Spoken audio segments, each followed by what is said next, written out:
Nag-jogging na naman kami ulit. Kaya alas 3 pa lang ng umaga gising na at nag-antayan sa labas. Tapos pinuntahan pa namin yung isang kasama at tulog pa. Nakamaagap daw siyang gumising, walang joke kay Igso.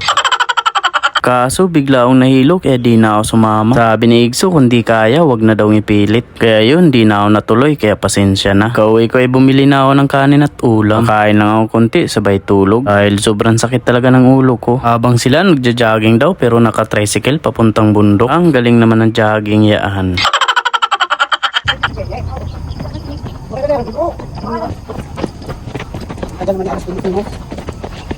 Sayang di ako nakasama, ang ganda pa naman pinagjagingan nila. So sunod sana ako kaso pauwi na sila. Kaya next time na lang.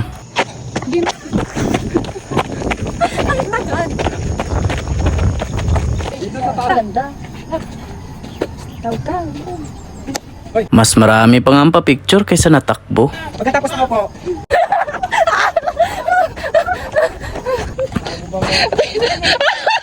Kami kasama yung ipot.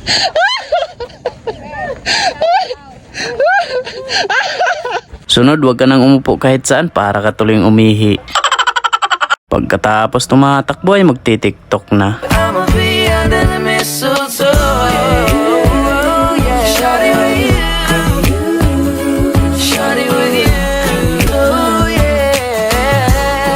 Yun, pauwi na sila. Nakalibre pa nga sila ng pamasahe pababa dahil pinasakay sila. Shout out sa may-ari ng jeep, ang bait mo kuya, God bless you always. Ana. Nakot kami? Oo, yun na. Yung nag-ihi. Pamasahe. Yun nag-ihi.